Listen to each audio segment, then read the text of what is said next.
Hey, hello, hello. Can you hear me now? No.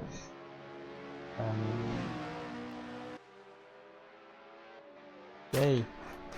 We are here for the round 2 of the 1967 Formula 1 Grand Prix. Racing at Montjuic, Catalonia, Spain. This will be another big challenge after the Fuji round. We're actually having some issues with the walls.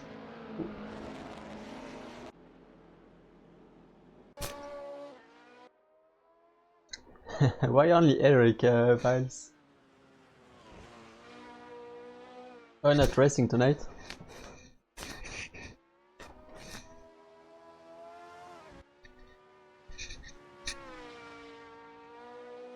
Yeah, crap. Wish you a good recovery. I guess you might help me during the stream if you're sticking with us for the whole race. Might help me finding stuff to talk about. Oh crap. Yeah, no, better take some rest and yeah, better take some rest for you then. I did that as well earlier, and somehow I can't even. It says the cars are properly installed, but I can't even join the servers, like the THR servers with them, so I probably need to reinstall them again. I expect a patch to be coming up in the next few days anyway, but still.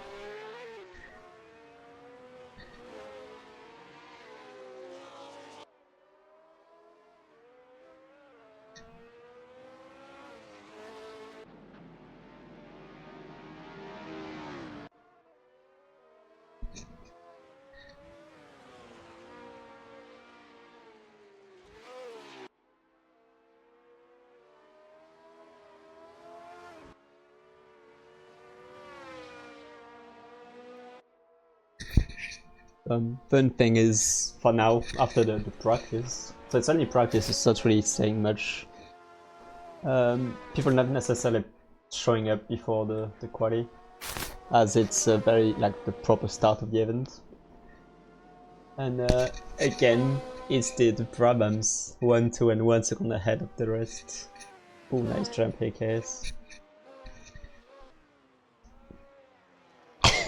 Andrew, you're already like choosing violence against Vilez.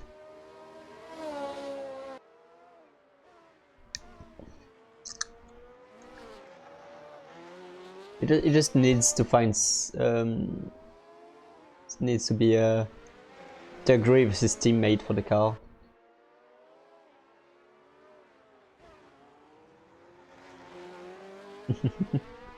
What's your issues, Neo?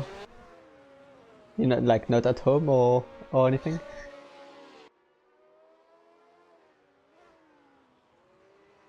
It's cool, yeah. I'm happy I finished with that.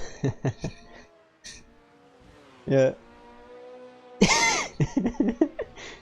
think you can copy paste that when Andrew for like half the grid almost. Hey, at least we have DrBoxBox on the grid tonight, which is right. More Lotuses. We have 3 of them tonight.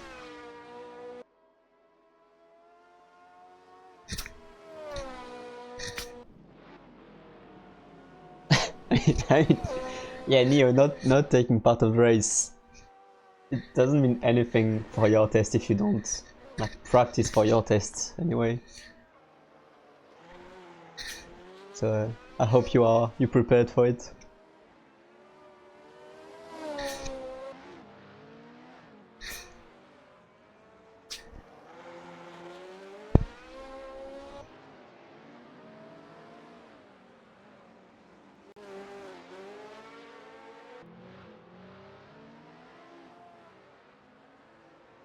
I think all the younger generation is fucked on. That's like the old man speaking.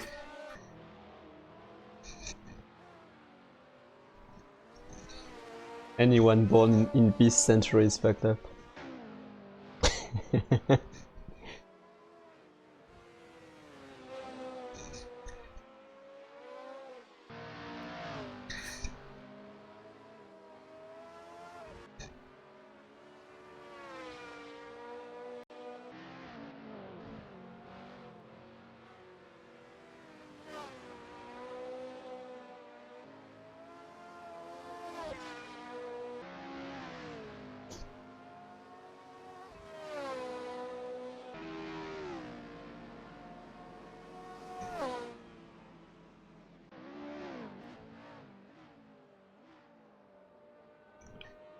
Yeah, since when do we read at Syndicate?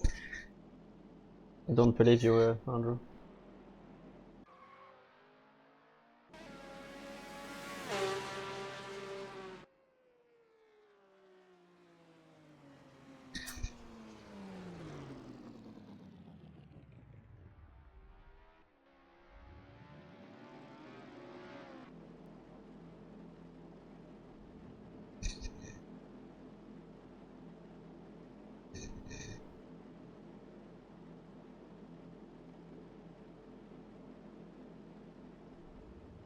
Okay.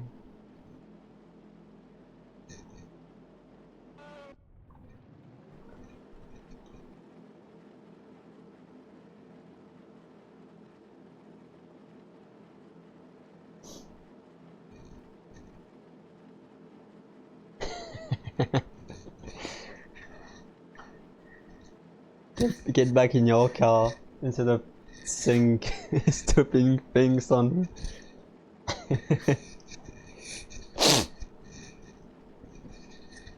Or drive. You have a pole position to get back.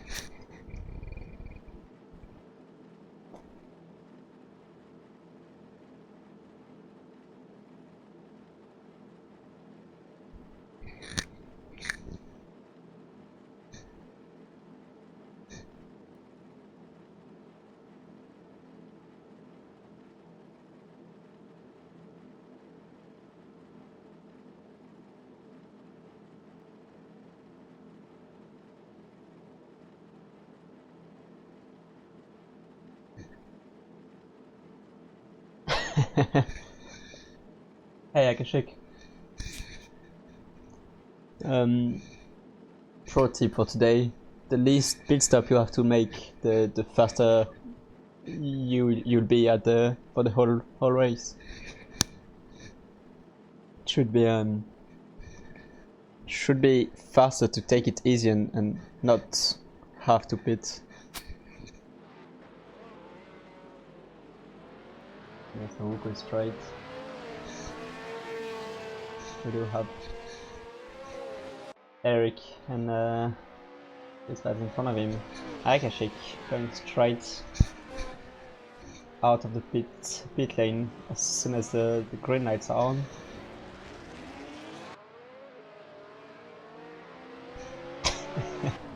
Depends how many pit stops does Akashic make. If it's, what do we say? If it's more than 2, then we bump him into the P2 class. So we just send him into the prototype class for the THR event and we free.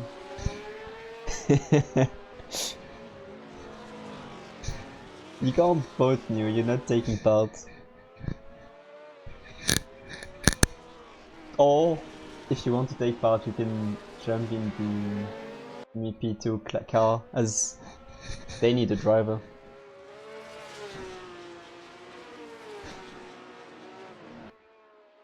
Team up with DrBoxBox and Taylor for the 12-hour race.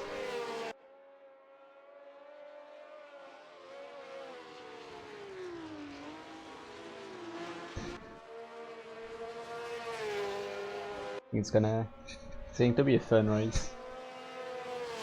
First time I will be doing more than 6-hour events. So that's something. We should be free, so it's fine. You just 4 hours of driving and split, so you don't.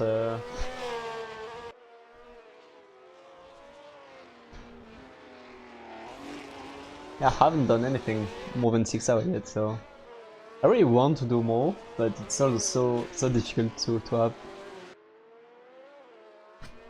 And yeah, just having. It's another thing that if you were like pro driver, you would most of the time you're not behind the wheel. You would just sit out, relax, and do your stuff. But there are racing engineers talking to the drivers and things like that when you're online like that in our level. We the drivers that are not driving, we are the spotter, the racing engineer and things like that. So on the team at 3 you can take some free time, but on a team of 2 it's a bit more difficult, I think.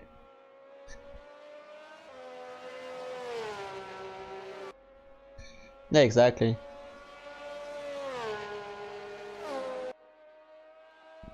That's the big thing about like 24-hour race. I think even 12-hour may have this issue, but we'll see. Do we have any idea of when the race should start?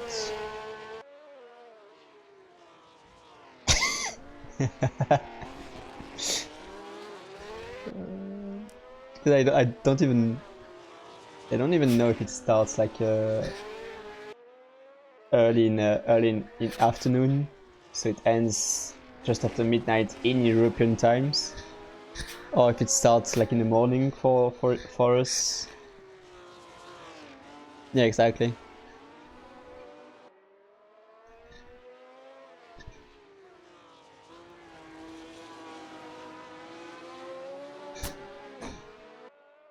We'll have to see that.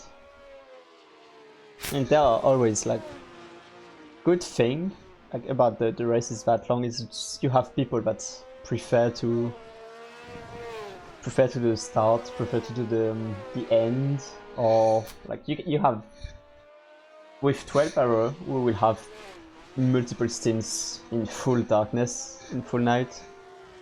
So it will be interesting to see the strategies of who is the most comfortable during the night, and having the good drivers at a good time.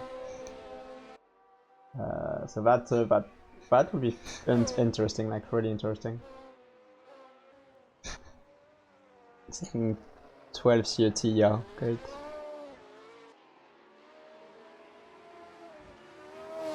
Yeah, there won't be. It's on Saturday, but there won't be any issue with the LMP2 league, as the event was planned pretty much in advance, and at least the date was set a few months ago already. And so when we made the calendar for the LMP2 league at Syndicate, we basically freed the date so we can send drivers to the THR race. It doesn't ruin the league.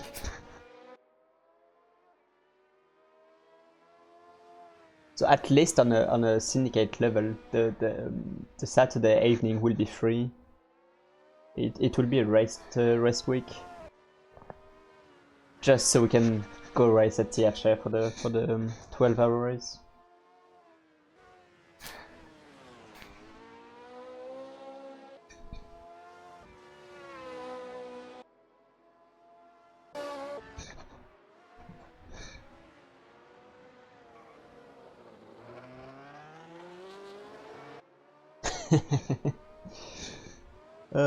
That's your own issue. Saying that I had the same issue at one point, having a race on Saturday afternoon every 2 weeks, and then the the Syndicate race the evening. So that's at least that's manageable when it's so much apart. Yeah, when you have the races just one after another, it's really hard. Like I know in the Grand Prix Legends community there is one Grand Prix Erik who is doing exactly that. I think it's on, I don't remember which day actually, but when he's streaming on YouTube and he's just saying like the title is straight like this race then this race, this event with this commune and another event with another community. Like there is barely rest time in between the races, and yeah, it's quite I would say quite difficult to manage it properly. Just because you have to reset in between races, you have to get used to the car if the car changes, and in my case it changes drastically. From exactly those cars we're racing on stream to let's say we raced the BTCC cars, so that was pretty funny adjustment, but I had multiple hours to adjust, so it was fine.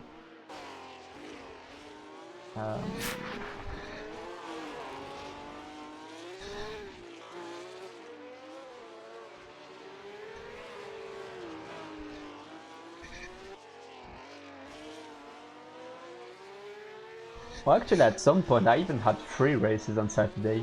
That was the crazy part. It didn't happen a lot, like 3 times I think. 2 or 3 times. It was more than I would have wanted. I didn't perform good in all races when I did that, so yeah, it's really exhausting. Wait, what order is that? I think it was Factor 2. It was 3 different games as well, in 3 completely different eras of driving, so it's not even if I was doing GT3, LMP2 or stuff like that. It was 1950s sports car, but pretty long events. Then I was jumping to Grand Prix Legends to race the 1967 Formula 1. More or less without any rest between the races, and then had the rest of the afternoon to rest a bit, like 2 or 3 hours, and then it was a Syndicate with the BTCC league. Yeah, it's pretty crazy. I know, especially going from AC to F Factor 2 or the other way, it's fine, but any of them into Grand Prix Legends and back, it's pretty wild, because on Grand Prix Legends you can't really spot the wheel rotation more than 360 degrees, which is way less than what I set in other games. So it's way more direct, and in a way the steering acts. And you have to be so much more precise.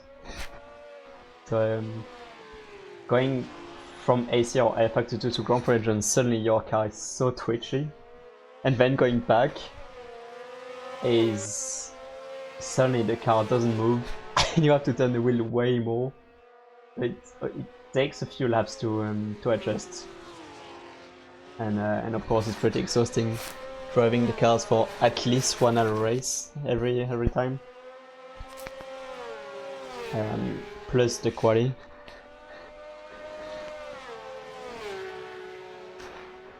But yeah, hopefully none of the drivers here had to do that, and they of course practiced for such a track. That's not really the track we used to see I think it's pretty niche.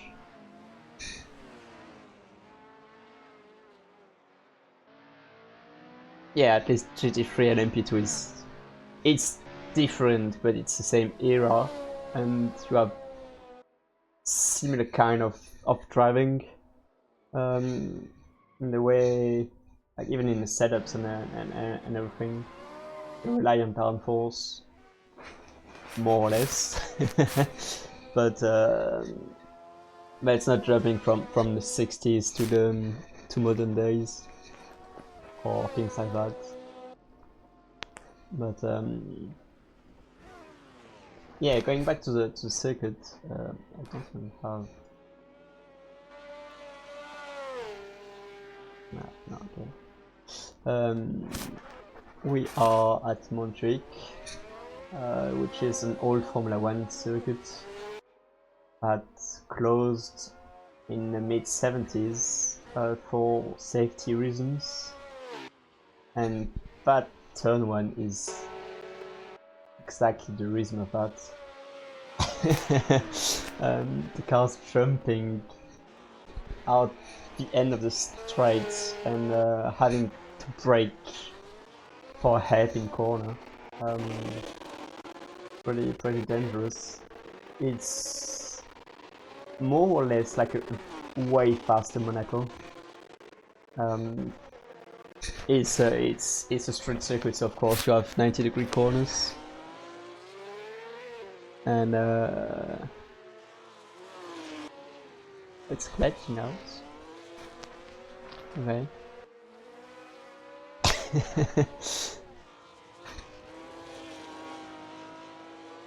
And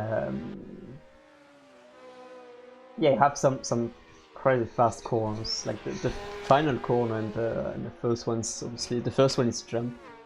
The final corner is a very long left, but it goes into that jump. Here we are, very long left in multiple parts, multiple turning points, and there is basically no room for mistake. If you do one, you're straight to the barrier defenses with plenty of spectators, but think they are in safe places. Yeah, that's that kind of mistake. I don't know if it was voluntary or not, but it's the best thing that can happen. Honestly, just spinning without hitting anything is the best thing you can ask for if you do any mistake. The track is quite big at some places, like hey, there's 4 lanes, but it doesn't really matter for the line you're taking.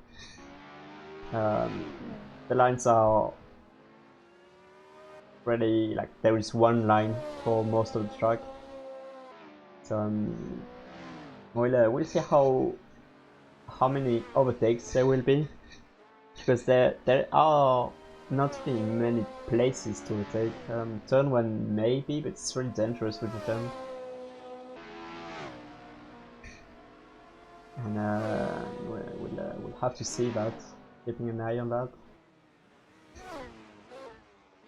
Like you can see jump and the car's flying to the right side of the road.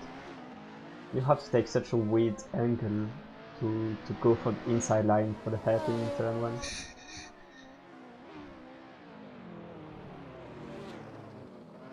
I think it was oops. Yeah, DrBoxBox going out of the way of Andrew to chasing pole position, which is held by Erik for now. Yeah, you were drifting all the same at Fuji, Neo. Oh, I think qualifying is done for Erik and Andrew for now. I think drifting is one way to drive both cars.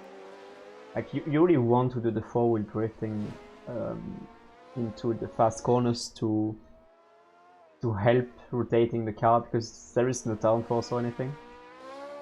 But too much drifting and you you're just losing time and like just killing tires for no reason. That's the difficulty as well of both cars. You really have to find the balance, and that's way like really hard to find the balance with.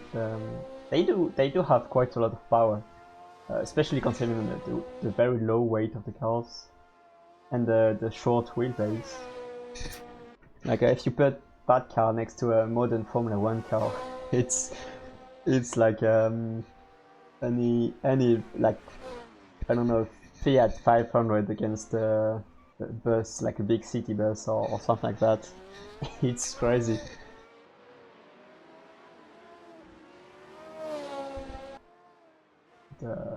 I was wrong. Erik and Andrew both went out again for final attempt. Maybe 2 if they have time. Will we see someone go below the 130 mark? So far we have 130.0 for Erik in pole position, followed by Andrew 3 times down. Yes, 30.4. Andersson, which is silly me. I keep forgetting which one is which. Mathias in a number 9 again in a 30.77. Scary in a Eagle in a 30.8, and Marcus Andersson first one in a 31.0.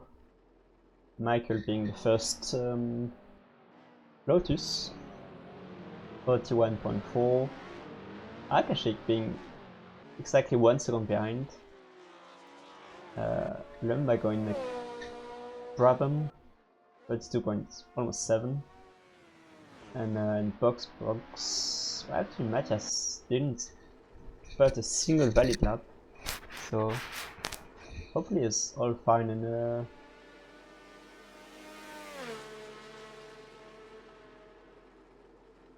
okay, so Erik went back to the pits, so probably just went out to test the full yeah, I would just I forgot as well. Mathias doesn't have livery yet. We'll have new livery by next race. We should do or you should do, because I'm not the one doing them files. You should do Akashic and Michael's liveries as well on Lotus. Just so we can wait, no, Akashic and DrBoxBox liveries, just so we can tell them apart from Michael, or Michael's livery, and we can tell him apart from Akashic and DrBoxBox being the official Lotus team. We can see that after the race and with them who wants livery or who wants like different colors or something. Could be quite nice to have some liveries to differentiate the cars, because so far, yeah, at least today they are the only identical cars that we have on the grade, so it's pretty good. There is only 2 number 6 Lotus, and other than that it's oops, this one. Other than that it's every car has one livery, so it's pretty nice. Still overtime.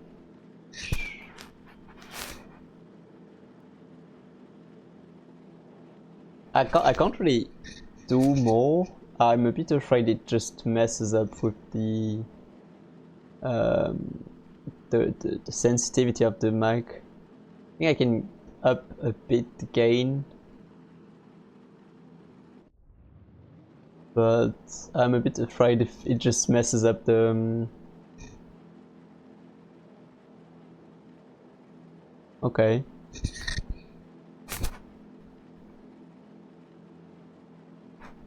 Yeah, I know the mic sound is a bit low, and I already upped the gain in OBS a bit, but I don't want to up that too much because I'm a bit afraid there would be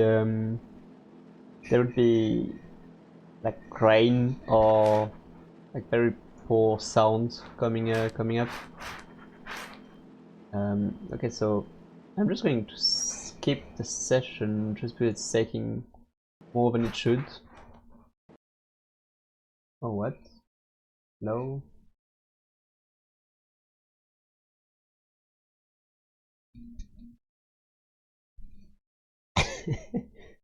First time it's doing that.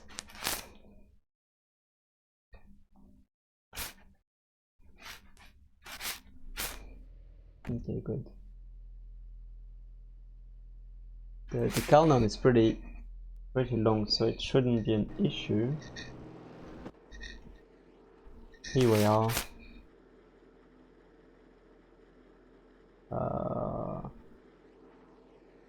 Wait, what? I didn't move that.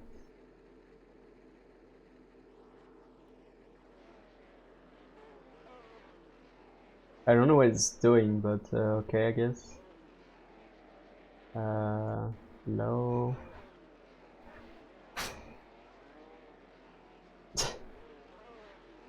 I shouldn't even have my wheel on. Okay. I think we're good. It says I'm P1 just because I backed in the pits already. Yeah, that's. I need to sort that out just because I had proper Windows activated. I just updated my PC without changing my hardwares, my hard disk, and somehow Windows isn't active anymore. But we can talk about that later on. The race with Erik turning on Andrew, who managed to sneak up into P1 in a hairpin.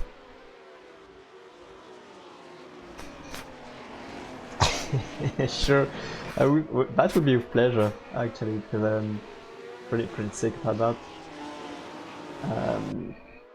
But okay, looks like the start was pretty good for everyone. We have the two Lotuses behind. DrBoxBox Mathias already gained a few places, with Jelko dropping to last place. But all safe. We have Mathias Andersson with very good start. Gaining a few places. Croissants are for breakfast. What are you saying?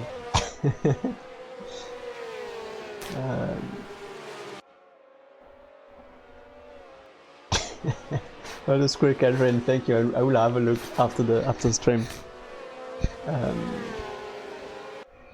Just the annoying thing about Windows. Like that's the reason I have now. I am on dual boots with Linux, but I'm still having issues with Assetto Corsa and Linux, so I'm having to get back on Windows for that. And seeing Mathias trying to move around Erik for P2, and then Kian is trying to do the same for P3. So all pretty close. We have the two Lotuses next to each other, with Michael taking the best of Akashic for P7. This would be very interesting to follow. Yeah, that's what I was saying in qualifying. There will be it should be very difficult to overtake. on such track. But it's also cars that are so difficult to drive that it's easy to make a mistake. And a small mistake here, like missing the apex, braking a bit too early or too late, just opening the opportunities to make moves.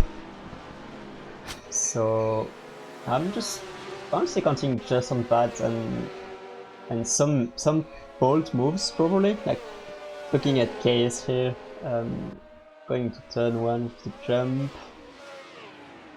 He managed to jump in the inside, but he can't really outbrake Mathias Andersson.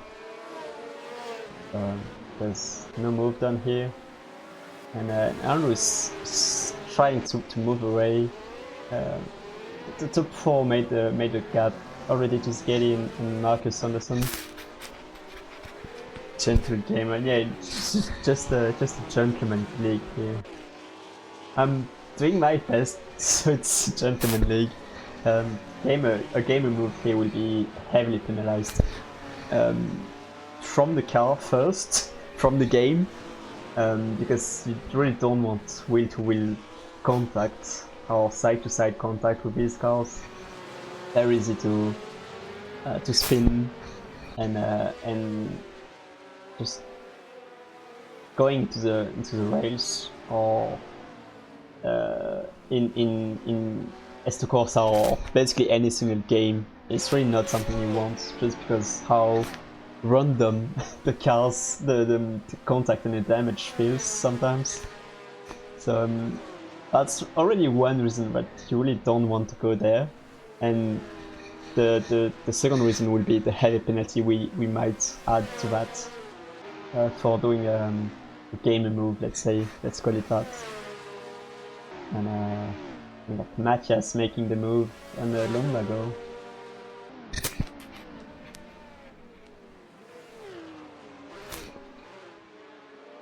It really depends on the car. The contacts car by car can be okay in several sims, and even AC sometimes manage it, but just in open wheelers you really don't want that, as we've seen in real life or in games. Just if you go wheel to wheel, like properly wheel to wheel in open wheelers, you just one of the 2 cars involved will take off and fly in a distance. So that's really not something you want. And then you have the contact with the walls. It's really dependent on the mods, I would say, and the quality. I'd say Assetto Corsa is more or less random on how much damage you will get from the side contact with the wall. So unless you're into gambling, that's not really something you want to play with.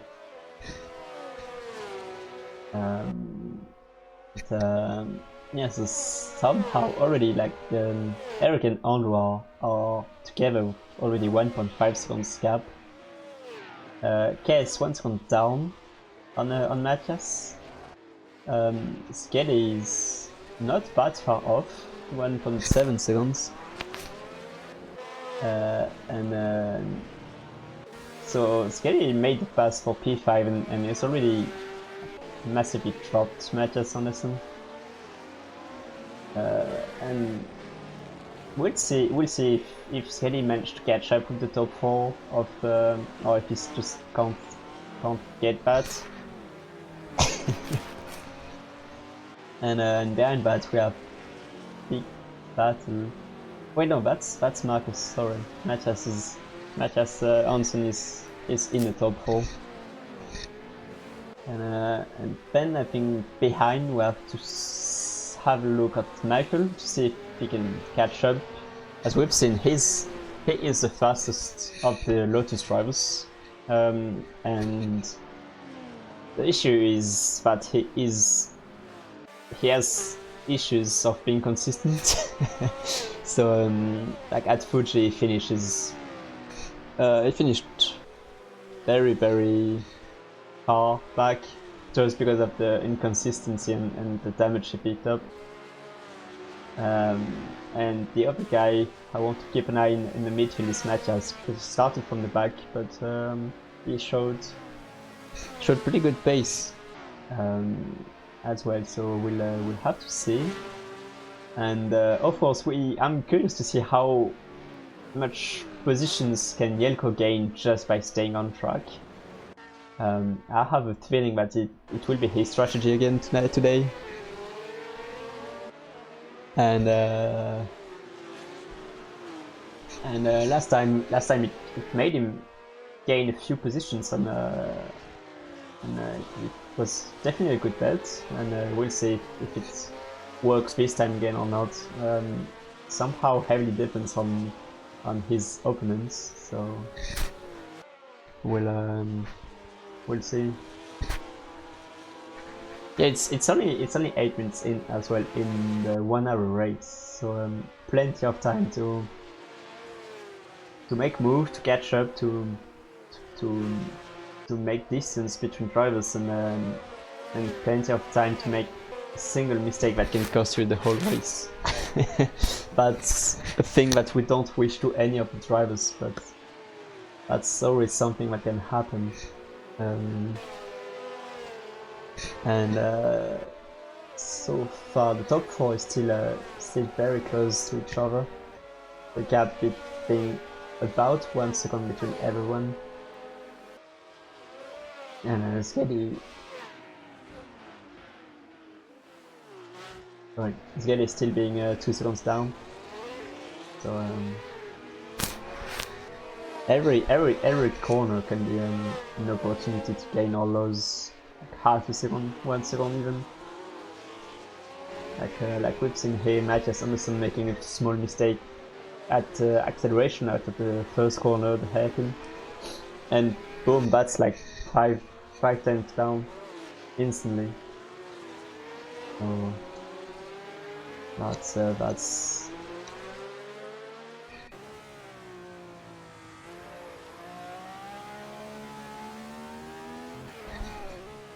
let's see if KS managed to get closer to him with the rear view of the Ferrari.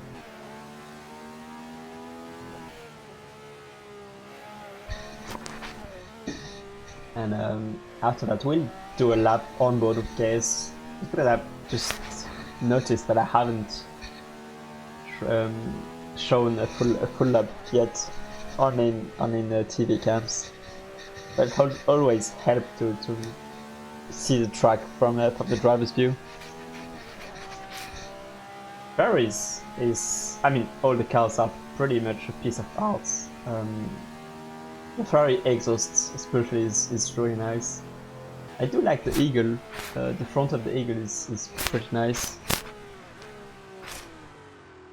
Yeah, the Ferrari puts flames, and that's pretty crazy. Actually, I want this view. Let's see with Erik, or actually we can go with Skady. I might be too far away.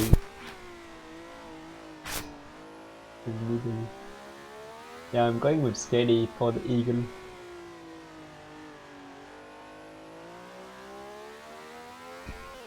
Actually, lost a lot of time. He was 1 second down, and oh, small contact here, trying to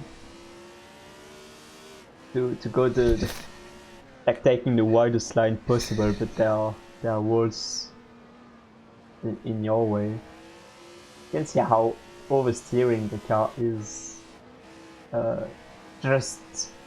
It's just so you don't understeer into oblivion, as there is no downforce to keep to push the front tires into the ground and make a turn.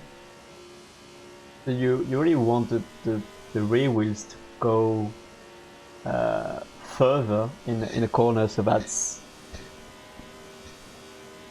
where the slide coming from. So here we are starting the lap, jump, hairpin into the the hairpin turn 1. Getting close again. Turning right, turning left, hairpin corner, turning right again. Quite a slow technical first section. And left again. Still going downhill. Left again, almost 90-degree corner. Then you have the S's. A bit turning right, very... You want to accelerate, but you have to turn, like, slow down quite a lot in this one. 90-degree left corner. And from that point you start the faster section. Going again, big left, right. Just sliding the car around. And then that's very long left, going uphill again.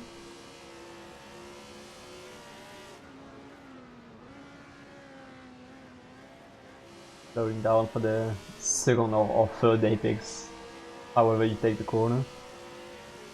Small bump here, turning right. And you're back in a front straight, if we can call that a straight. So as you can see, there are not really much straights on the track. And during that lap we completely missed Edyn making a mistake and dropping behind Marcus again.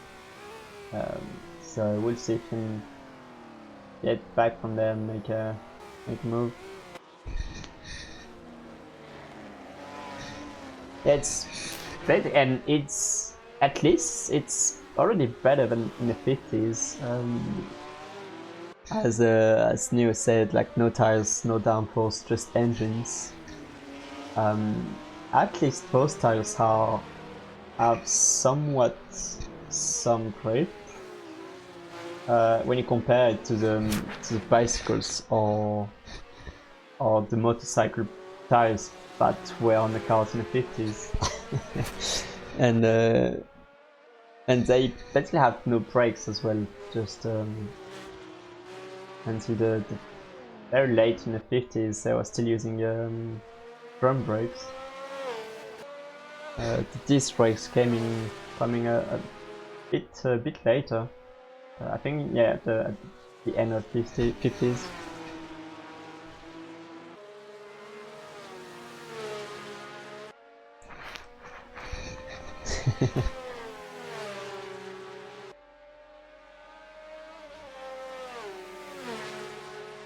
I mean, the Eagle are a team created by Dan Gurney, an American who was known for being quite tall and especially like he did endurance driving as well, and he forced multiple cars and teams for who he drive to make a little bump in a like just so he can sit on the car. So instead of having a flat roof, you had a little bump just where the helmet sits, and that's about it. So that's the thing. Like he was so tall, they had to make modifications to the car, to the roof of the car, so he could sit in, and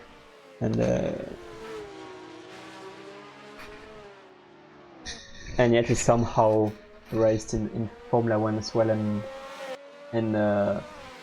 won a race in one of his own car in I think it was 1967 actually. Created his car, like his team, following the path of Mr. Brabham, and the first and only one being able to successfully win with his own team, as Edyn making the move here on Marcus Andersson, sorry. That's done. Andrew grew a moustache? I don't think so. But Andrew is always fast, whatever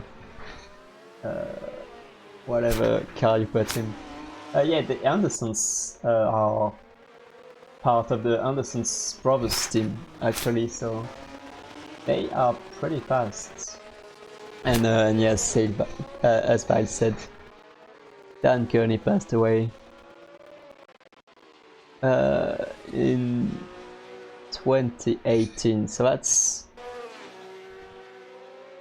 Well, actually, that was on Peace Day, so that's the 8th anniversary.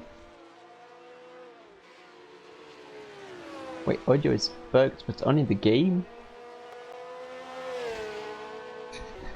But... Oops. I don't think I can really do anything about that. Sorry. I mean, I know my game is not even maxed out, so it shouldn't cause any issue. Yeah, I don't really know why. Okay. And while speaking, I completely missed the move from KS take 3rd place. when I was looking away of the screen, the main screen, to look at the technical stuff, I completely missed the move. So it should have been on the screen because I was still following KS. But yeah. And yeah, you're seeing double just because we have some Mathias Andersson here. Oh crap. And you have Marcus Ericsson in number 10, but he's just shown the same because it's M. Andersson for both.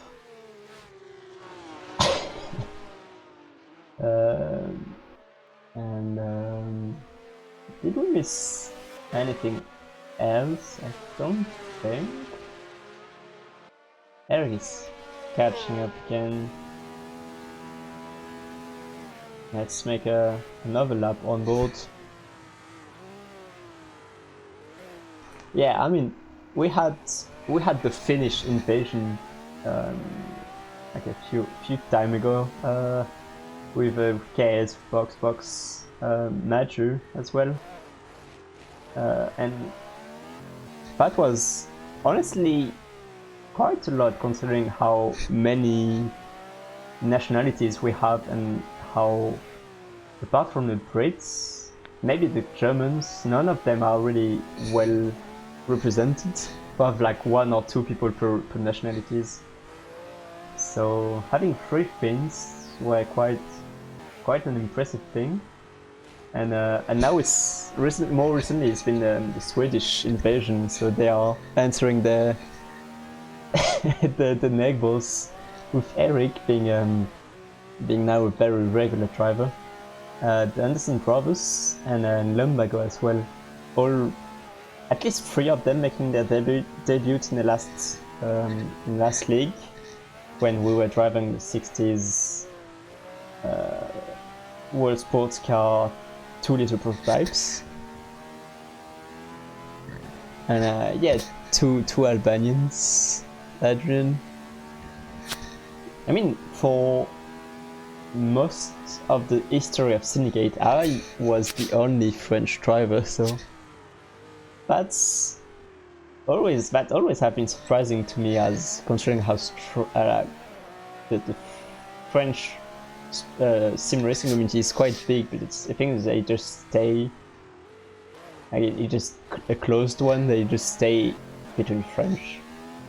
I don't know if it's the same thing for other countries, but that's I think part of the reason why we have Bielko joining here, making at least 1 French driver on the grid, actually racing, since I'm doing commentary duties.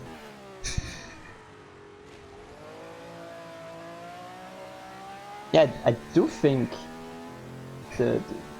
quite a lot of French people, like they are quite a big part of sim racing being French.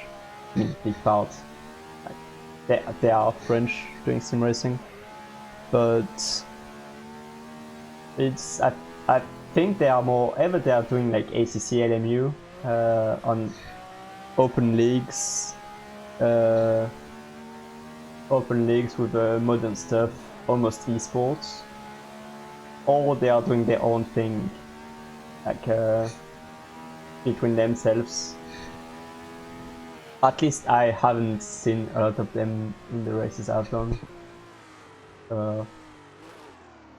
Maybe it's because I'm the odd one doing races where doing vintage racing in AC on others. Like when the other ones are more doing modern stuff on other sims. So that's the place to visit in France.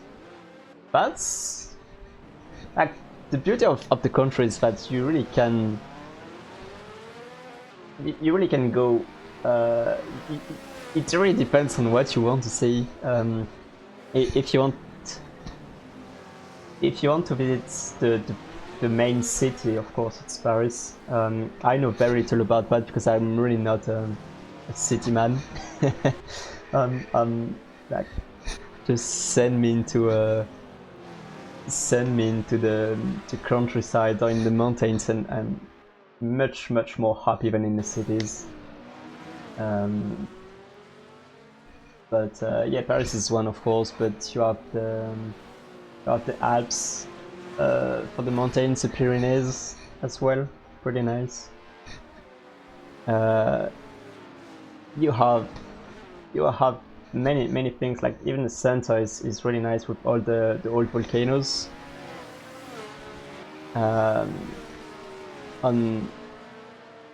Yeah, it's really easily very beautiful. Like whenever you go, it's not necessarily, you won't be speechless about how beautiful it is. Like the part I've been growing up is in the countryside next to La Rochelle, in the west coast, like very middle high, and in west coast. Asian Michael dropping the car out of the jump, and I won't really say the countryside is a beautiful place. It really depends on the season. Andrew having some issues. Yeah, Andrew having some issues. Might have hit a wall.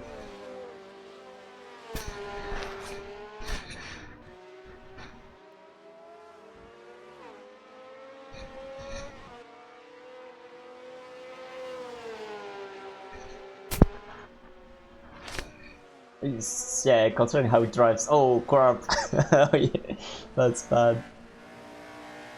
That's really bad. At least 90 degree. Yeah, coming to the pits. Oh, he was doing so well at the front.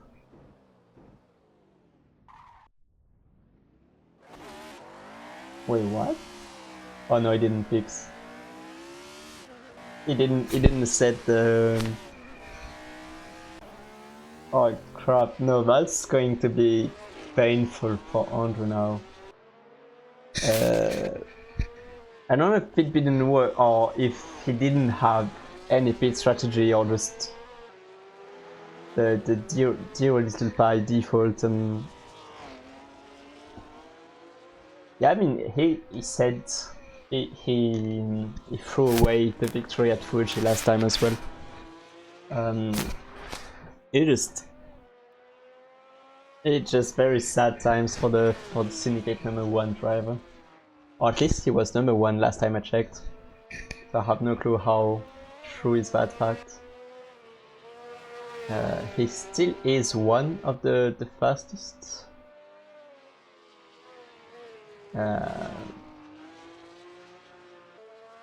And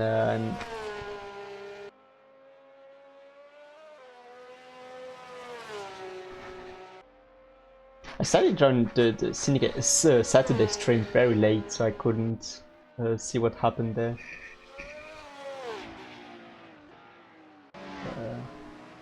Let's check. So he's trying to make his best to get back in the pits again, but hopefully this time he managed to set the pit stop to repair the car.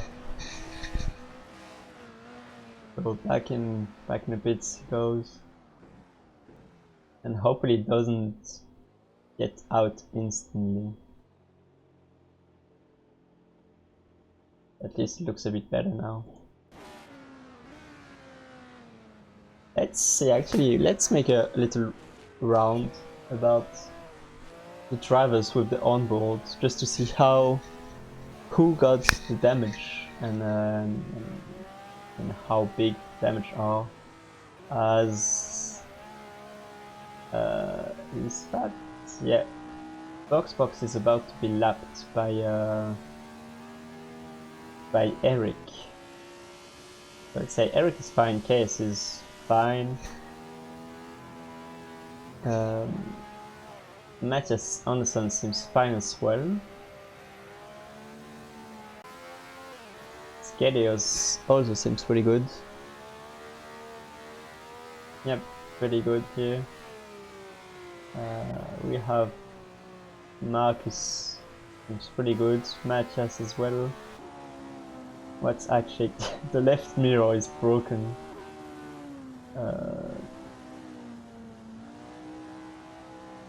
Don't know. There are damage showing up on the car, but I don't know if the suspension is damaged or not.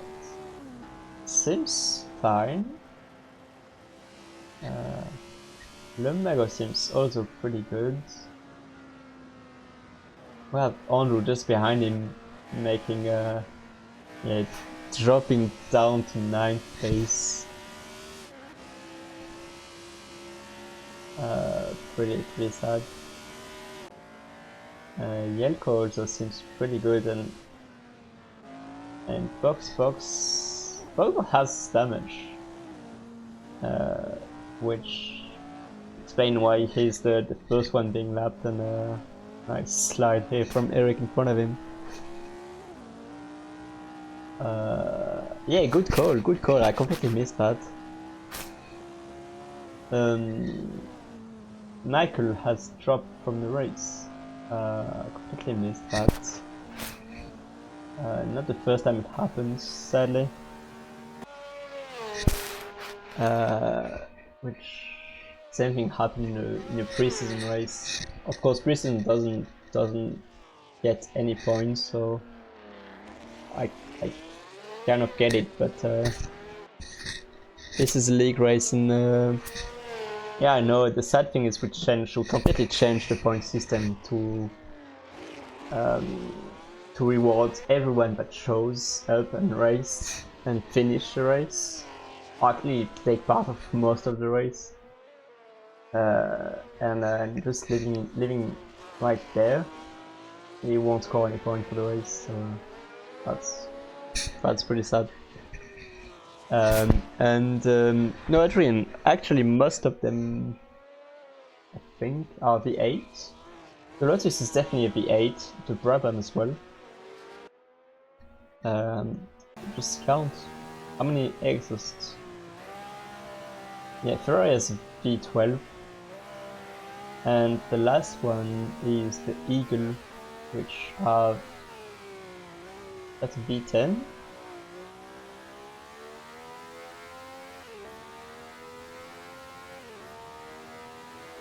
Okay, I need to.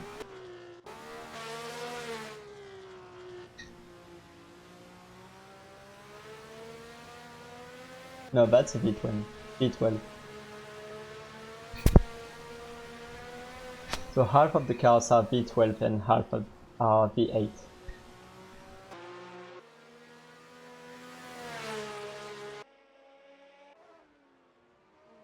I think, yeah, Andrew already passed Lumbago for P8.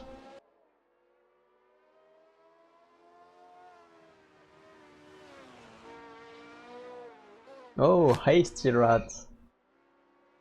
Of course, the one thing he notices is the liveries. The man known for making good liveries. Like, I can't remember which one of Files and Steel Rat made this beautiful one.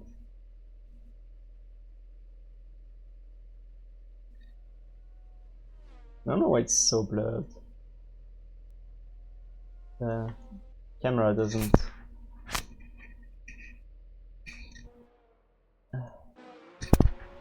work. Yeah, the mustache at the front is really nice detail.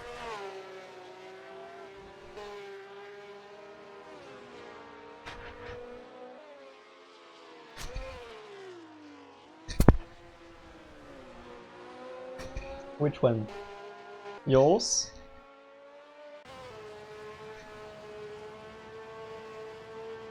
Your liver is pretty sick as well. Oof,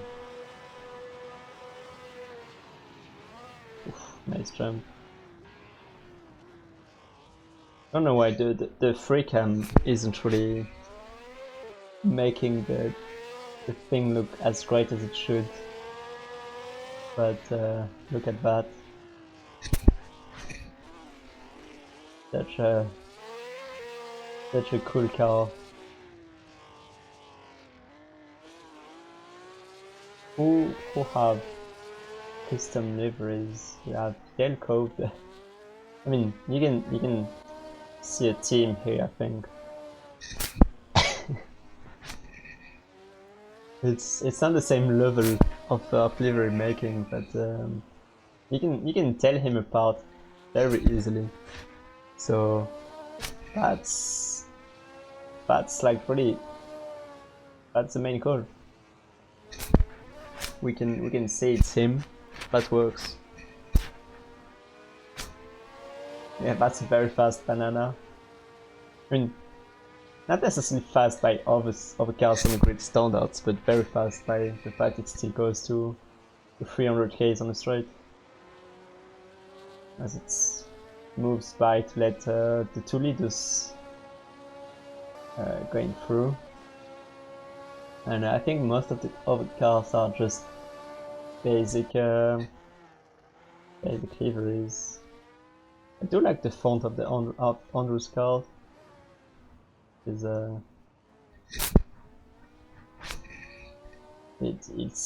turns out very nice.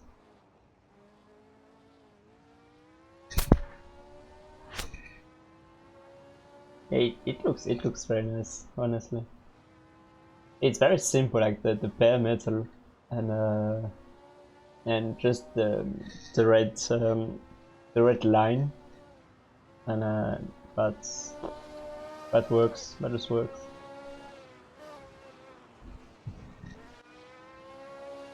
Oh, nice skin, nice drift.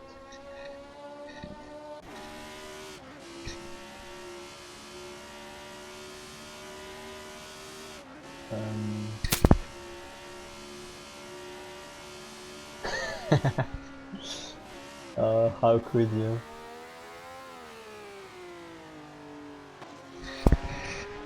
So you're just one saying that you do liveries, and then you ask all of us to do stuff. It's almost my level of things, but I stopped saying that I will do stuff because I suck so hard on making liveries, and even any single thing, even single task or very simple liveries takes me ages. And definitely the liveries we had last year with the pictures we took after the race on the straight, they are amazing. And I also have them in my I have a wallpaper folder, or just a bunch of my favorite pictures of sim racing. Most of them that I took myself, and two of the pictures we took at the event are in the folder because they're just so nice with the sunset, and the cars were pretty awesome.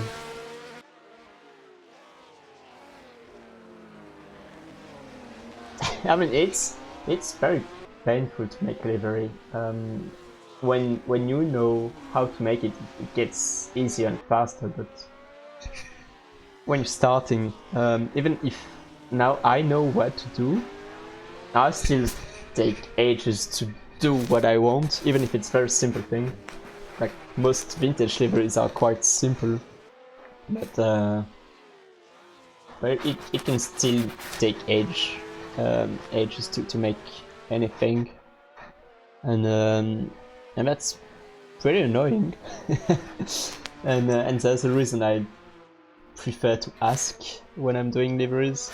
I mean, to ask when I want something instead of making it myself.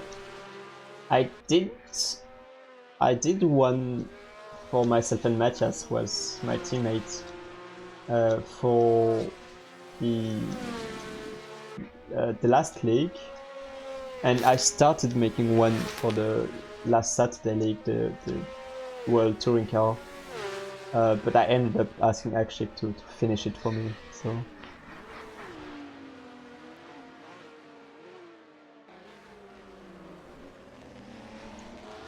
Yeah, that's definitely something you learn to do, and you get better at just by doing it more again and again. It is that I personally don't have the patience, and it surely makes you happy to see your own livery on a car, but I'm perfectly fine and more than happy to just ask people who knows stuff to make liveries for me, and have the pleasure to see them on the car I want to drive. It's definitely rewarding to make your own, but I think it's, for me at least, it's not enough so I can go through the pain of making it.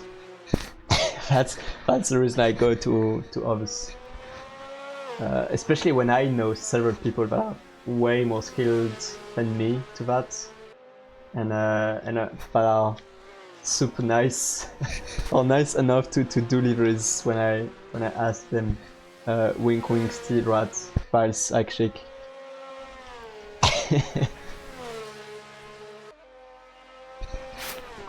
Just I mean, yeah, of course, it's not because you don't race anymore and you're not part of the family. You did awesome when you were there, and still have pretty good skills at making liveries still, right? So very happy to get your liveries as well on cars we see and race.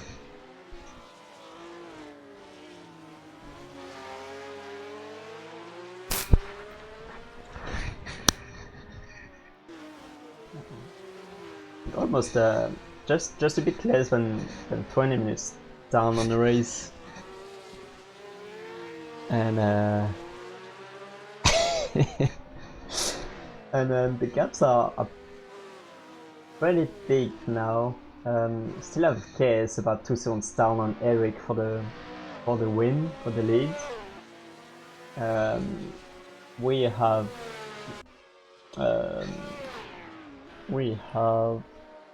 Mathias, Andersson.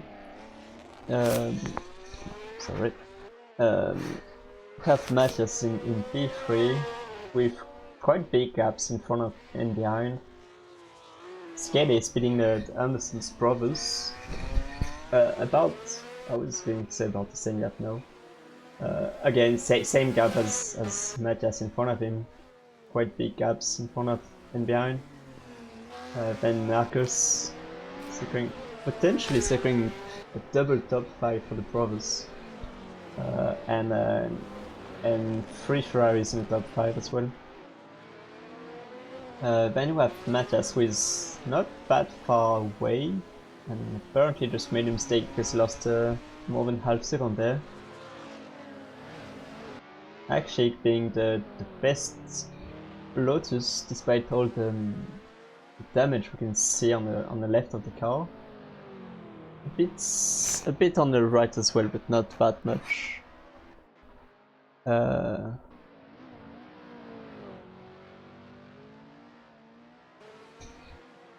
Then we have Andrew, who has 2 pit stops, but actually only one. Just the first one didn't work, and he had to make a whole lap with damaged car, which costed him a lot of time. I'm just surprised he is just about 1 minute behind the leader. So when he was the leader when the incident happened.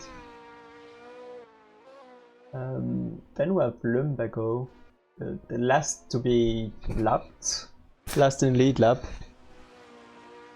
In a Brabham, another Brabham with a Elko, about to get lapped by Mathias, I think. DrBoxBox following him, like quite down on, quite far away, but still he's soldering for the race to score points, so that's always good to see. It's definitely not an easy race, especially with the damaged car.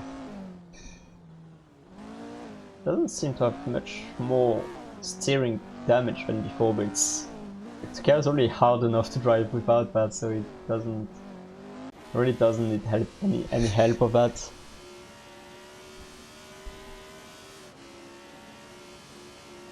And so we just we keep an eye. Actually, the closest cars on the field right now are P1 and P2, so we might have a battle for the lead in our hands. So let's see a bit about that with some onboard from KS in P2.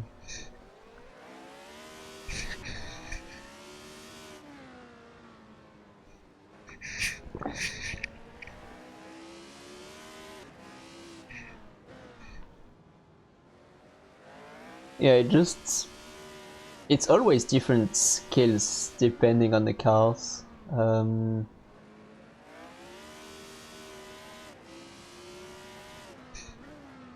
Yeah, I can try that Vilez after the race. It's so difficult to drive different cars, like comparing both to shit boxes with no power.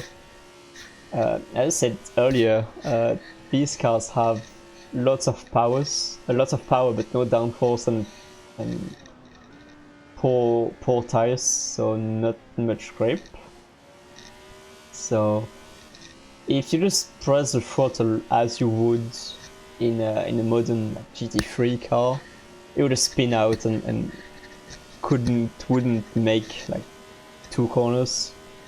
If you slam on the brake as you would do in a modern GT3, you would just lock up, as you can see here, is locking up the front left, and just couldn't make the next corner.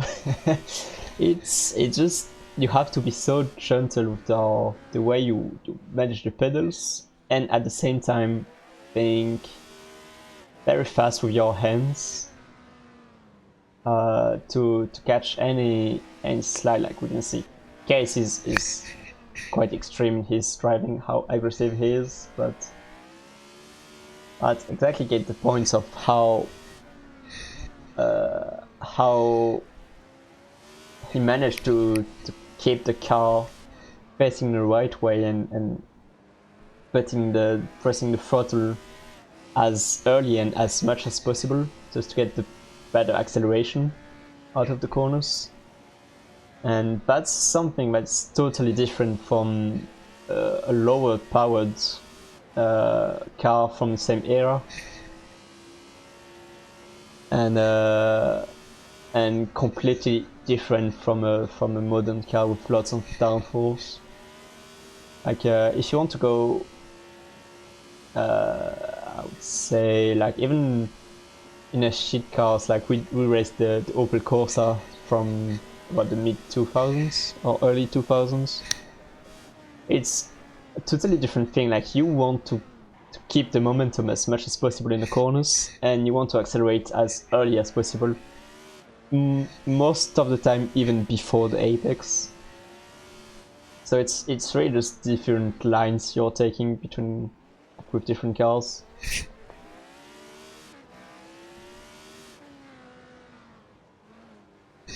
It's also that, like, just having to practice. I mean, modern cars have all the assists you want, so you can just press the throttle and press the pedal 100% and let the assist do the things for you. And you still need to modulate to be very fast, but you can be pretty decent without worrying too much and just pressing the throttle to the max and see what happens.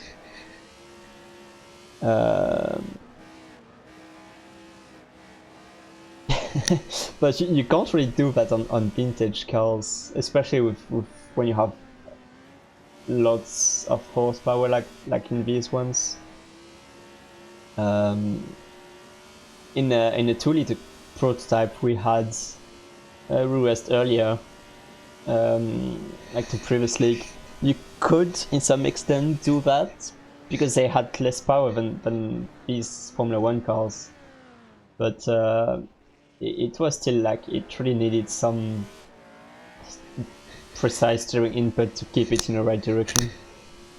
So having your throttle just working when you press, like starting at 50%, is really not ideal. Sometimes you really want to press the throttle like 20% out of tight corners, just so the tire creep, and after you can press a bit more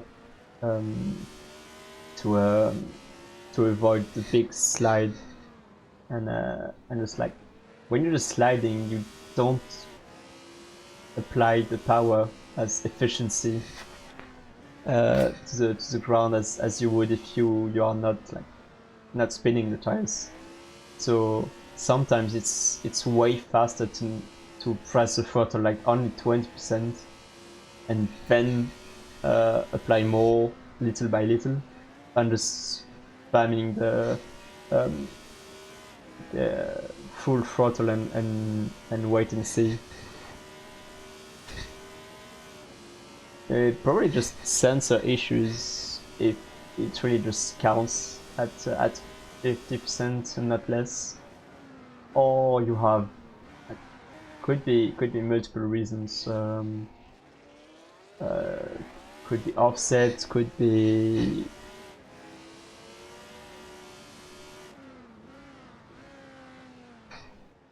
it could be just the way like min max is set. And being super sensitive is really not something you want on the throttle for those cars, like throttle or brakes. Like you really want something linear, so the smallest change in the way you move your feet is like making a small difference, not a big one. So you don't have super precise on your inputs. But it's probably something in the settings of your game to make sure the min max of the throttles, I mean even every pedals, is set properly.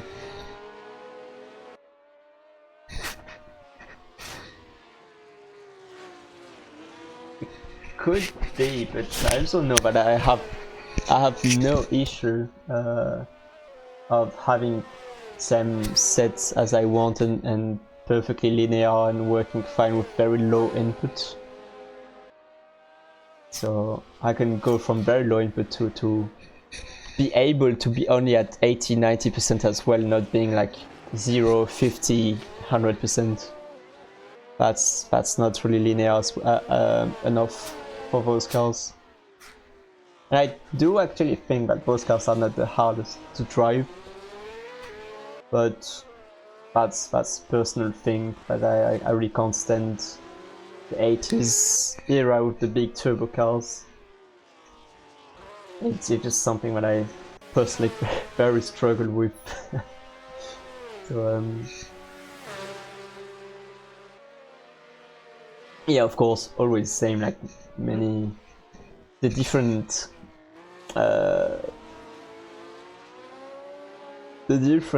games handles the pedals very differently.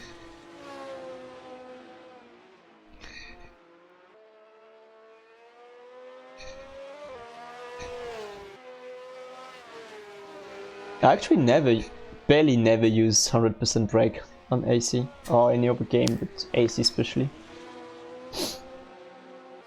Like especially on cars that are very, like with brakes that are very easy to lock up because you don't have any downforce. I sometimes brake only at 20%.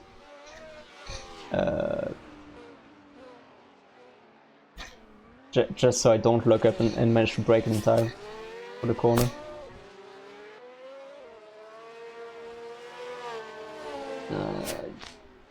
Yeah, it's different in modern car. You can do 100% just because you have ABS that will save you all day. So it's quite different. So we're having a Mathias is slowly catching up on Marcus Andersson, trying to sneak up into the top 5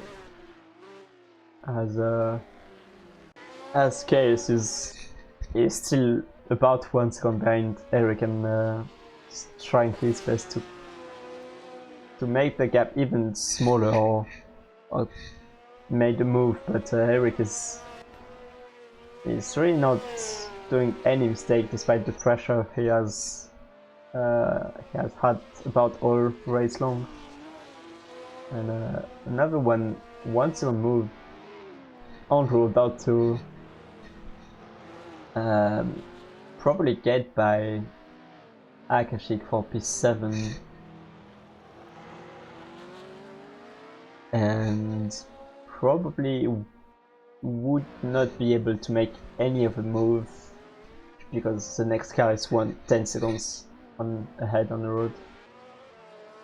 So we're just gonna switch a bit between cars.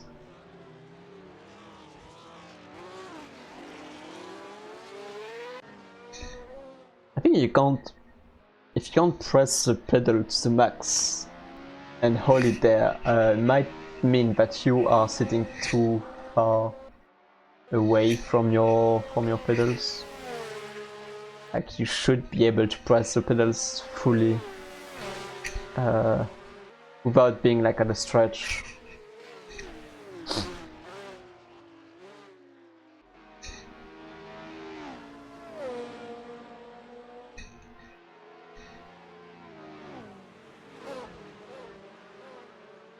Jump's so nice. I'm actually wondering if I actually hit the wall out there or not. But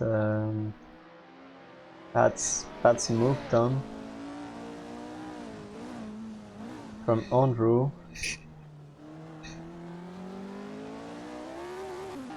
You know, the car seems fine. Oh, more contact here, but actually somehow I don't want to jinx him in the last 5 minutes of the race, but somehow managed to stay away from troubles. Who was that?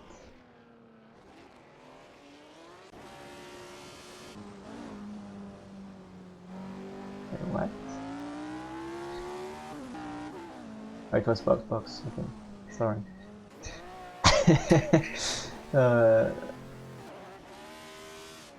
I just saw Lotus being overtaken by the leaders and jumping to the wall.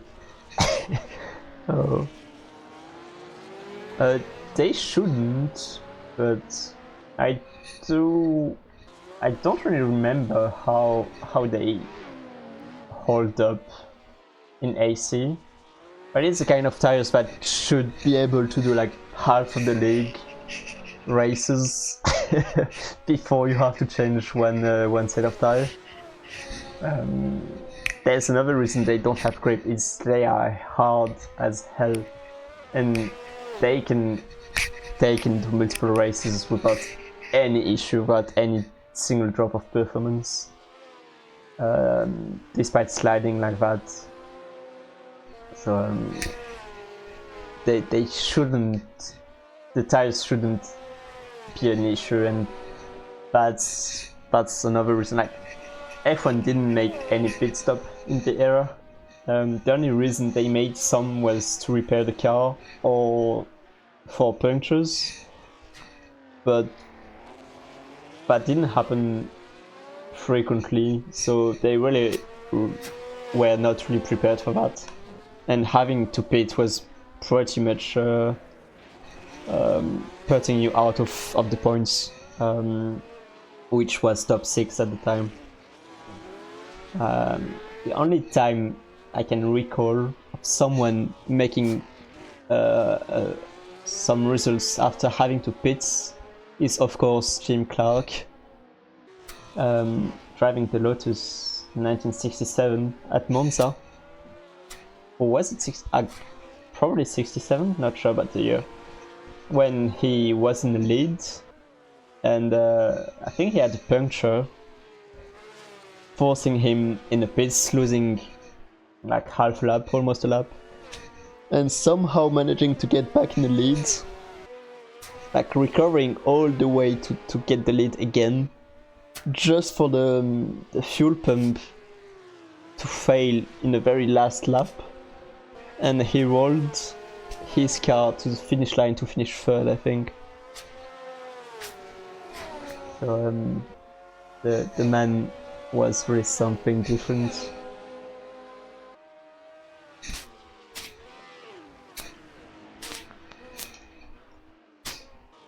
Might have to fact check that, but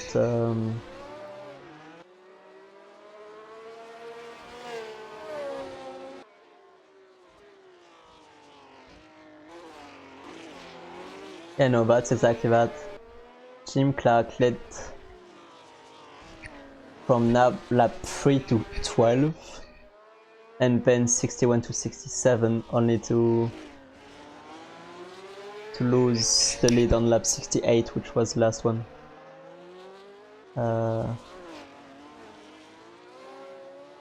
With the fastest lap, of course, of the race. Jim Clark finishing third that day, just for 23 seconds of the lead.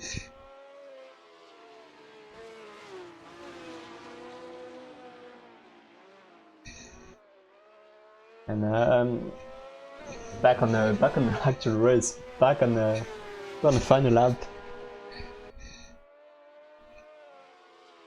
I don't think we covered the race that much, but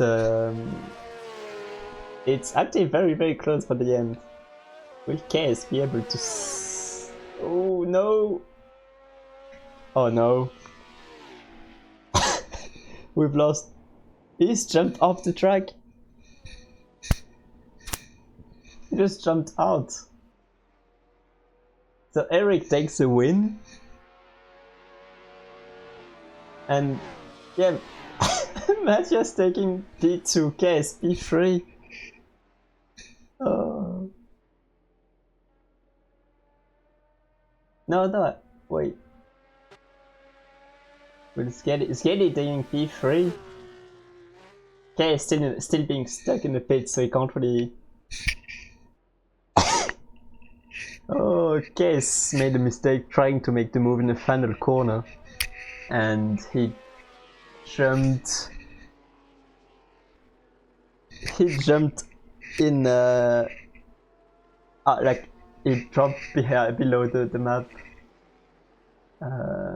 and it will be a bit harder to chase who is where now.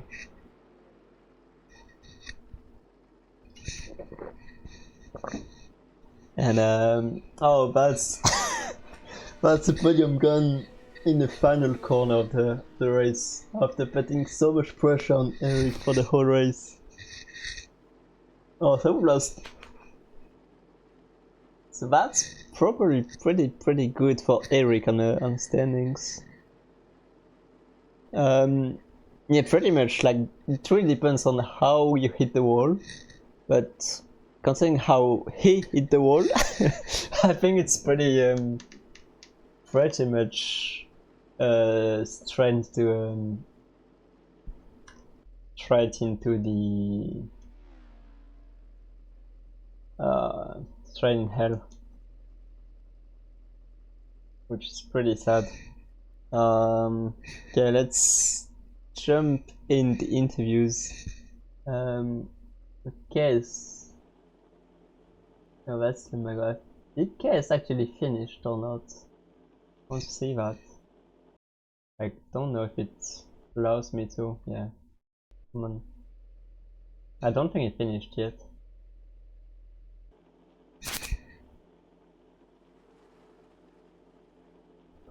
What a shame. Okay, let's jump in the interview.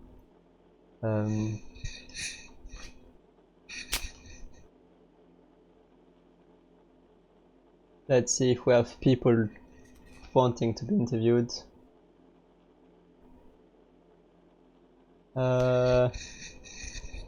Let's ask for...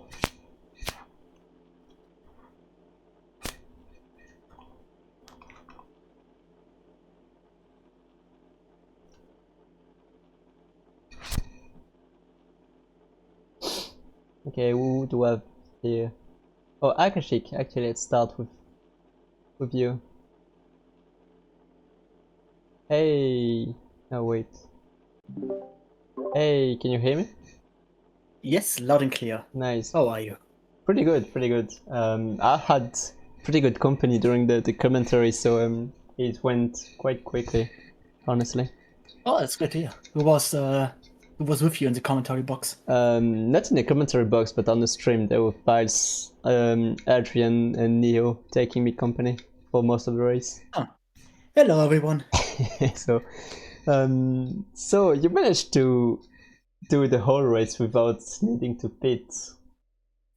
I am absolutely amazed. Nice. Really. Did you get any damage, or you get away with the small occasional hit with the wall? I've got slight yellow damage. Nothing too crazy. In the last few laps, after Andrew finally got me, I was so exhausted that everything just washed away and I couldn't really concentrate anymore. And I hit the barrier on the outside of the first corner, or into the first corner 3 times after the jump. Luckily, I got no damage there, but considering that in qualifying, I think I only did like 3 valid laps. I had to constantly go back to the pits. I am absolutely amazed that I got such a good race out of this. Nice. Well, very, very happy to see you bring the car to the end, finishing best Lotus after Michael dropped around the middle of the race. So, yeah, I saw that he spun right in front of me. That was really, really unfortunate. He gave me a really good battle at the start of the race. Yeah. In the first 20 minutes. And after that, he was just hunting down whoever the driver was in front of that. And it was really unfortunate.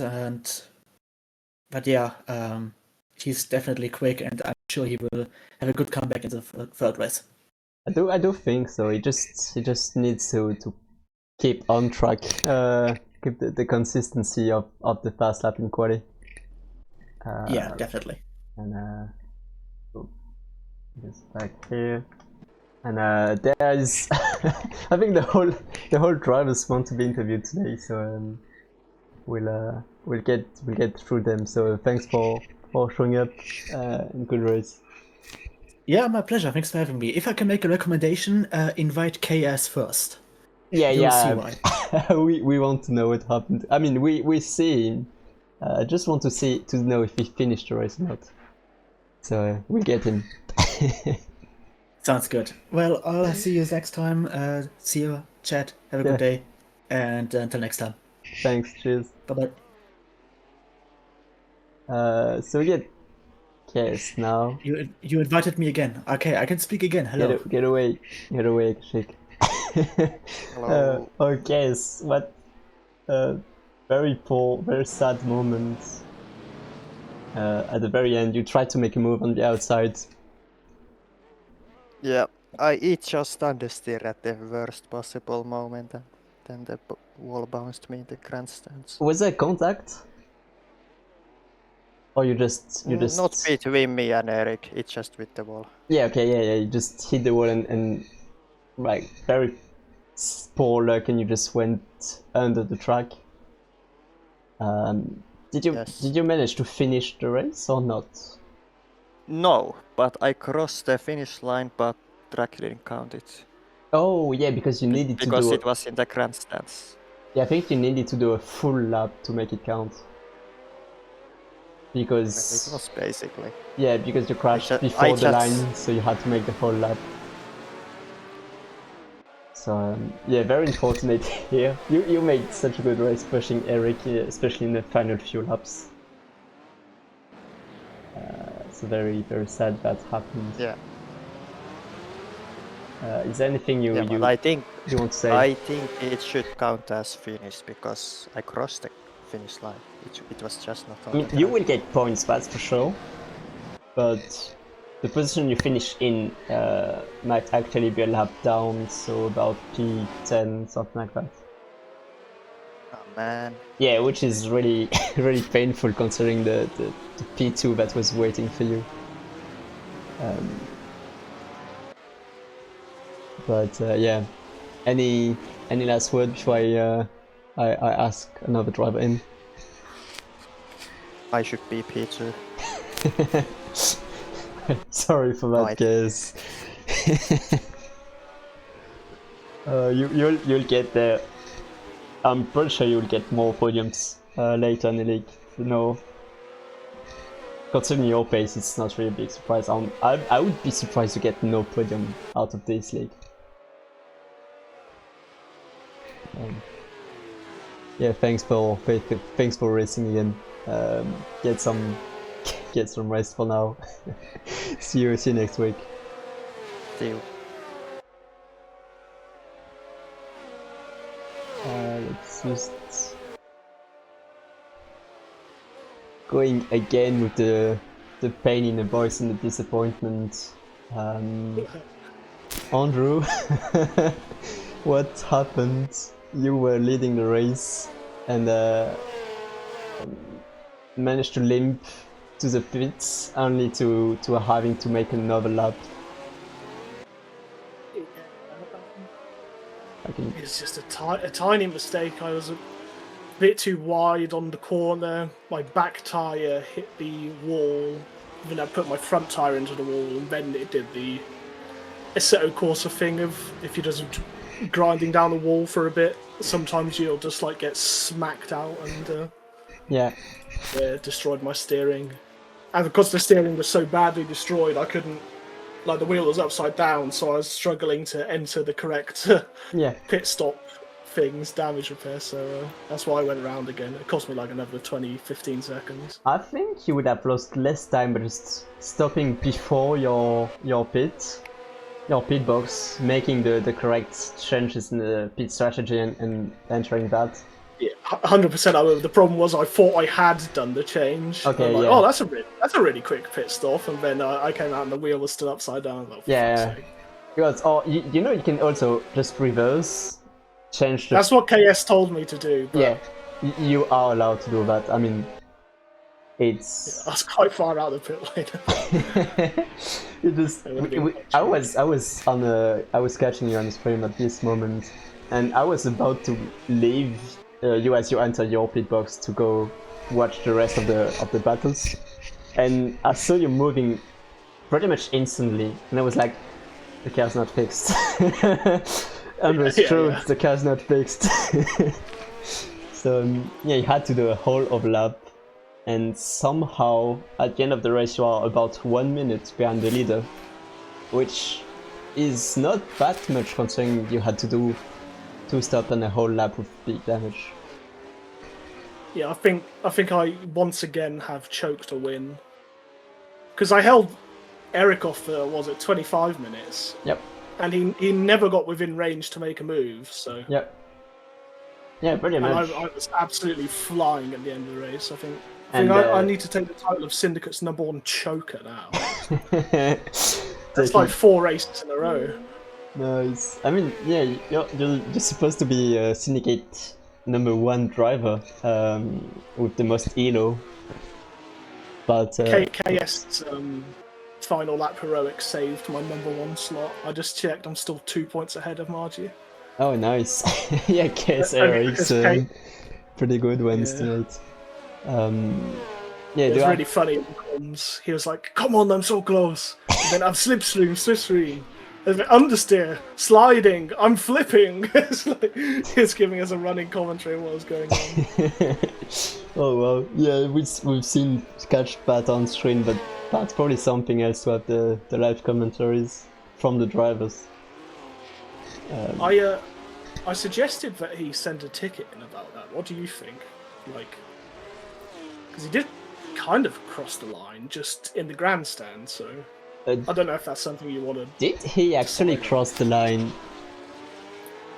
Matt had to. That's what he was saying. I'm gonna find Yeah, we him, need to 'cause he check said the files.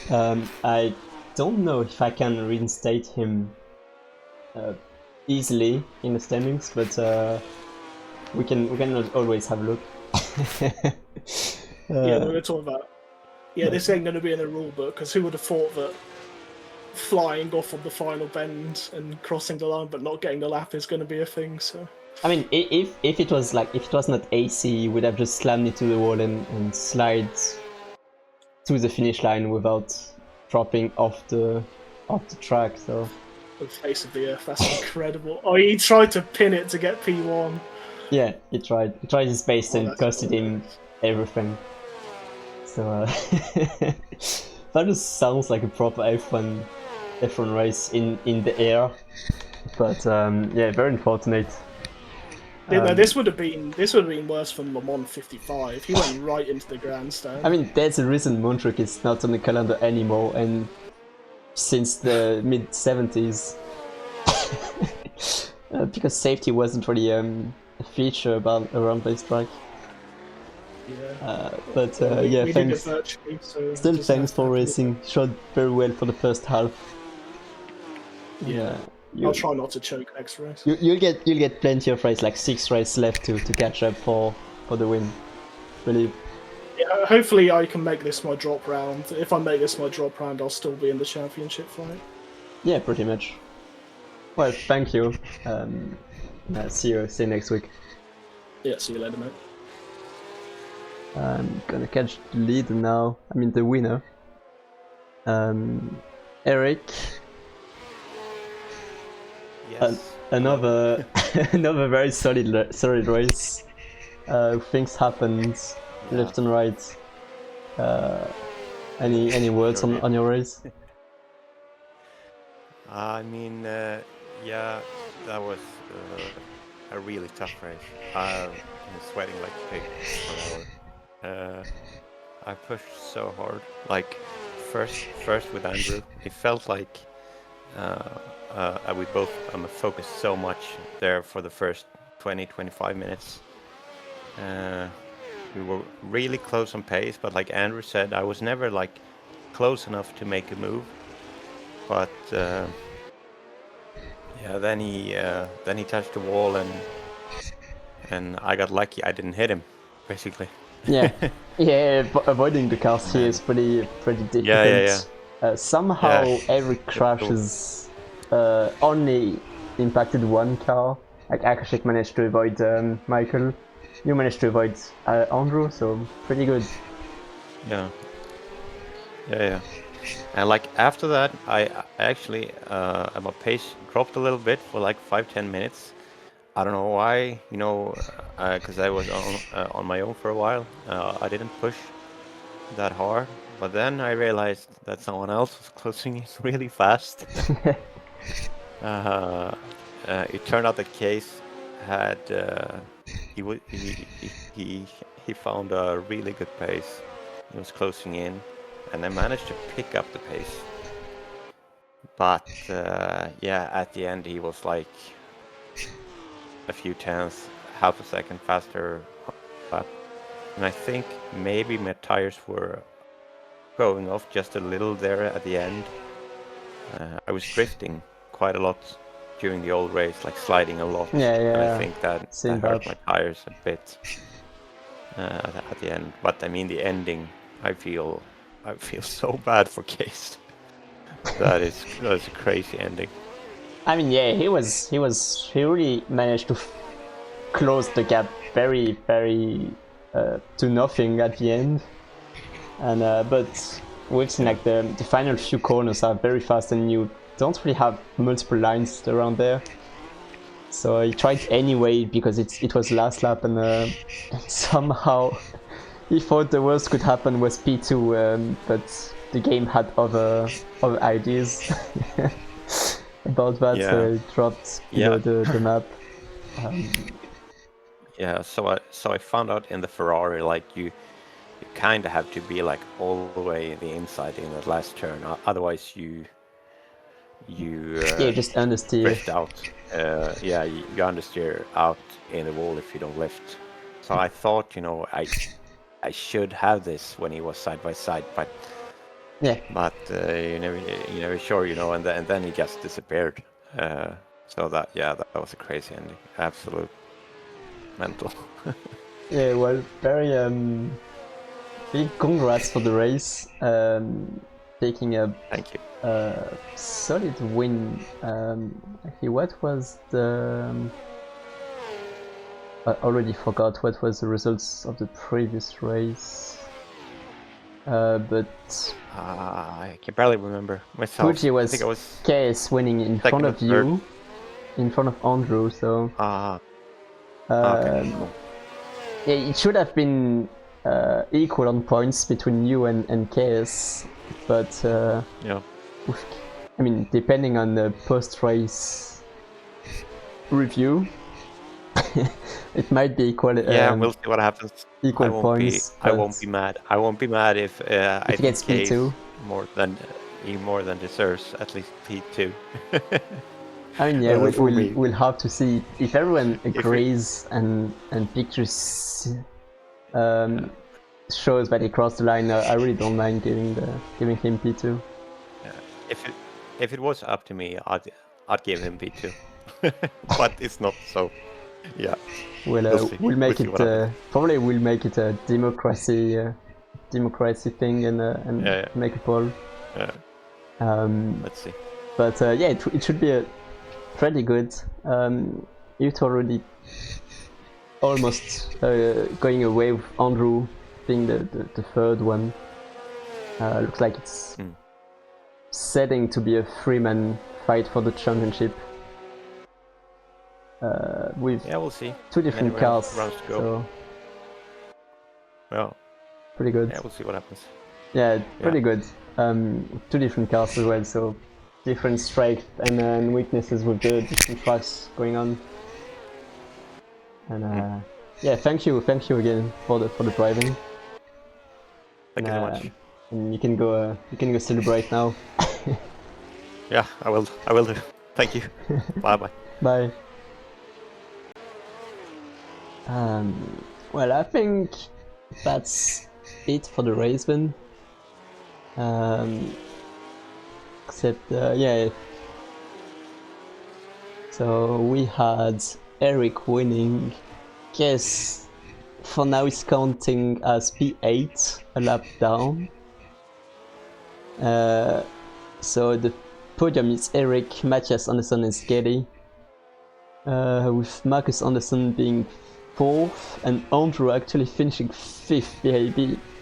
Like 5th place for Andrew with the double pit stops is pretty impressive. But yeah, maybe Kess will get back his 2nd place, which would cost Skady the podium. That will be that might be a democratic vote for that. Doing it 2nd year. Yep, don't know. Probably not. We'll see. Yep, so I think that's the end of the stream. Thank you everyone, drivers and people who watch this. And we'll see you next week for the race at Spa. This will be this will be something. A third race with no room for error, but different. Just that's not the Spa-Francorchamps we know from today. That's a very long one, going on the countryside, full speed. The master chicane in between houses when you enter at about 300 kilometers an hour. So it should be pretty interesting, and we will see if the Brabham manage to stay near the top as it has been for the first 2 rounds, or if it just falters a bit due to the lack of power compared to the other cars. Should be pretty interesting race. So I'll see you then, and of course see you Saturday for the LMP2 league. That they race around, let me check quickly, Sebring. Should be a pretty interesting race. Thank you everyone, and see you then. Bye.